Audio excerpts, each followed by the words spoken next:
Anda kembali menyaksikan Apa Kabar Indonesia Malam. Kita lanjutkan diskusi kita, Mas Fitra. Mungkin bisa langsung direspon apa yang disampaikan oleh Prof. Telisa maupun Mas Umam. Termasuk juga Indonesia kan saat ini tengah bersaing ya dengan Vietnam dan juga Kamboja berkaitan dengan tenaga kerja murah. Ada keuntungannya nggak dengan tarif turun tersebut?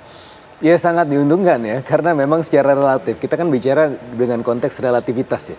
Jadi dengan kondisi seperti itu, maka ya kita akan lebih diuntungkan. Plus ada satu lagi Mbak Vena. Kamboja dan Vietnam, terutama Vietnam, itu memang sudah diidentifikasi oleh Amerika Serikat sebagai pusat transshipment. Nah, ini bahkan mereka diancam klausul khusus, tambah 40% lagi kalau transshipment. Kita memang ada klausul khusus juga, tapi tidak sekeras Vietnam. Karena memang post 2018 ketika ada tarif Trump pertama, memang Vietnam menjadi pusat transshipment itu. Gitu. Nah, itu yang pertama. Jadi kita menjadi lebih unggul, karena preferensi dari Amerika Serikat lebih ke Indonesia ketimbang ke Kamboja atau Vietnam. Nah, yang kedua, mungkin yang kembali lagi ya, saya akan membahas mengenai yang 0% itu seperti apa sih, akan membanjiri Indonesia atau enggak produk-produknya. Nah, pertama kalau dari sisi manufacturing tadi saya sudah sampaikan bahwa pertama kita beli Boeing, itu kan kita nggak bisa produksi sendiri. Kita beli produk-produk manufacturing, itu juga kita belum bisa produksi sendiri. Jadi stage of production yang berbeda, COGS-nya, harga ongkos produksi juga berbeda, sehingga segmennya pun juga berbeda. Jadi ini tidak akan menghantam industri kita, itu yang pertama. Kedua, dari sisi iklim, tadi Mas Umam juga sudah menyampaikan, kita kan berbeda iklimnya. Jadi yang diproduksi pun berbeda, ya berdasarkan perbandingan komparatif tersebut. Kedelai kita tidak bisa produksi. Tadi kan kedelai bahkan bahan baku untuk tempe. Jadi nanti kalau teman-teman yang ke warteg mungkin aja nanti tiba-tiba tempenya menjadi lebih murah. Ini kenapa? Karena tarifnya turun dari 5% ke 0% kedelainya. Begitu juga dengan gandum. Itu juga bahan roti dan juga mie. Jadi dalam hal seperti ini kita melihat bahwa sebenarnya banyak sekali ya keuntungan dengan turunnya dari 32 ke 19%. Terus kemudian dari tarif 0% itu pun itu bisa menciptakan peningkatan daya beli buat masyarakat. Oke, saya mau ke Prof. Telisa. Prof. Telisa, kita ini kan tidak punya data ya. Mungkin bisa di breakdown mengenai data-data? Data apa ini maksudnya Mbak? Data yang kemudian salah satunya ini soal Boeing ya, ini ada harganya 5,377 triliun per pesawat begitu. Kemudian juga impor migas 244 triliun, impor pertanian juga besarnya 73 triliun sama tarif 0%. Oh iya, jadi terkait dengan data-data sebetulnya ini ada beberapa hasil riset ya yang simulasi. Jadi ini ada rekan-rekan yang terutama ini saya kutip ya melakukan kajian ya. Mungkin kita lihat ya data-datanya. Jadi kalau tadi berapa impor-impor tadi sudah disampaikan ya. Kalau ini lebih melihat ke dampak. Ini kebetulan teman-teman di ISEI ya, kita kan ada Ikatan Sarjana Ekonomi Indonesia. Itu saya izin mengutip kajian-kajiannya ya. Jadi mereka melakukan simulasi terhadap berapa dampak yang akan ditimbulkan kepada kemungkinan defisit neraca dagang dan lain sebagainya. Jadi tadi overall ada dari DEN juga. Kalau dari DEN mungkin dari pemerintah nanti Pak Fitra bisa menyampaikan ya. Karena masing-masing lembaga biasanya membuat simulasi berdasarkan modelingnya masing-masing. Nah jadi dampaknya ini ada penurunan ekspor sebesar minus 4,99%. Ini dari riset ISEI dan teman-teman di sini namanya di International Trade Analysis and Policy Studies dari IPB ya, ini karena ini teman juga rekan-rekan. Nah mereka sudah menghitung, jadi dampak ke penurunan ekspor langsungnya hingga minus 4,99, kemudian penurunan surplus perdagangannya hingga 11,7 miliar USD. Nah, tekanan terhadap ekspor ini menyebabkan penurunan signifikan pada surplus perdagangan berdasarkan hasil simulasi GTAP.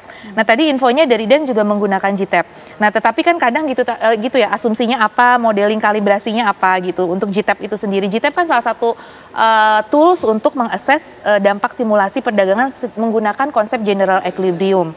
Nah, ini di sini berdasarkan simulasi satu ada minus 2,46 miliar dan yang tertinggi worst skenario-nya itu 11,7 miliar. Jadi akan turun 11,7. Tapi ada yang menghitung lebih low yaitu 2,46 miliar dolar. Jadi tapi tetap saja mereka juga melihat secara positif. Negatifnya itu penurunan surplus perdagangan kalau dari GTAP-nya. Tapi tadi ada versi dari DEN katanya itu akan lebih positif.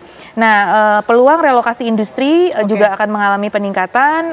Itu ada dampak yang masih hibrid antara campuran antara winner dengan loser.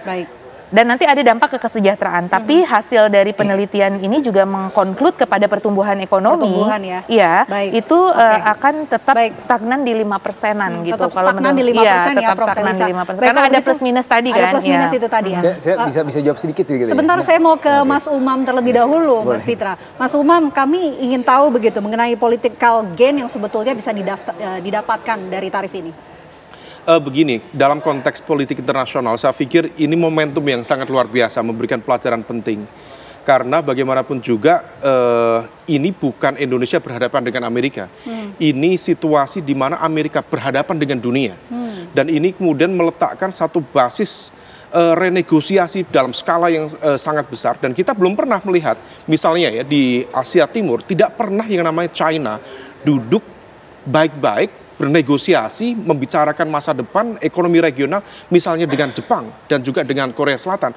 Per hari ini berkahnya Trump yang menciptakan geger-geger di tingkat global.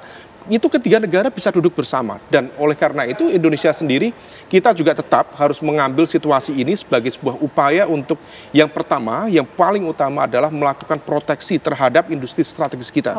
Nah itu yang kemudian nanti bisa menjawab kelanjutan. Ini bukan hanya bicara tentang Indonesia-Amerika, tetapi bagaimana competitiveness kita secara ekonomi. Kita tadi punya peluang dengan EU, European Union, Comprehensive Economic Agreement misalnya yang akan ditandatangani, dan juga dengan yang lain-lain. Nah kalau misal kemudian BRICS juga bisa dioptimalkan, saya pikir situasi yang penuh dengan tantangan ini bisa menjadi sebuah lecutan semangat untuk kemudian merekalibrasi bagaimana kemudian strategi ekonomi nasional kita ke depan supaya jauh lebih kompetitif ke depan. Oke, Mas Fitra silakan. Ya, tadi saya ingin menanggapi modelingnya sedikit ini.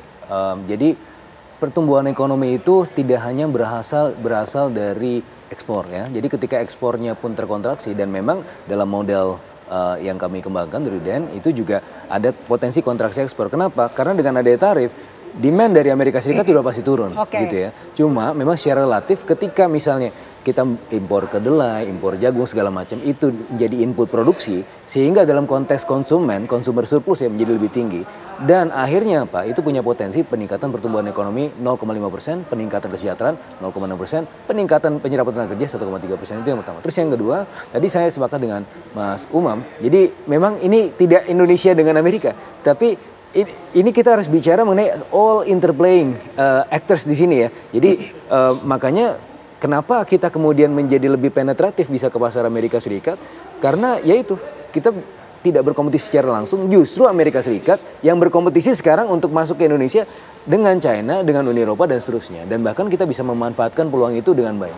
Yang kedua adalah sebenarnya yang menjadi salah satu poin juga adalah ketika Indonesia mencapai 19%, ini bisa kita kategorikan sekarang memang belum ideal sekali. Tapi untuk teman-teman yang lain, ini menjadi benchmark. Kalau mau melakukan negosiasi dengan Amerika Serikat, Indonesia sebagai benchmarknya. Berarti kita berada dalam kondisi yang sekarang ini ideal. Tapi tentunya ini bukan hal yang statik ya. Kita bisa melakukan pengembangan lebih lanjut nanti lebih ke race to the bottom. Jadi saya melihat ini bukan lagi tarif war, tetapi bagaimana tarifnya itu justru mendekati nol secara global. Oke, baik. Semoga ekonomi Indonesia lebih baik dengan turunnya tarif karena kita juga beruntung ya bisa kemudian berdagang dengan Amerika yang pasarnya lebih luas. Terima kasih atas waktunya Prof. Telisa, Mas Umam dan juga Mas Fitra di Apa Kabar Indonesia Malam. Selamat malam.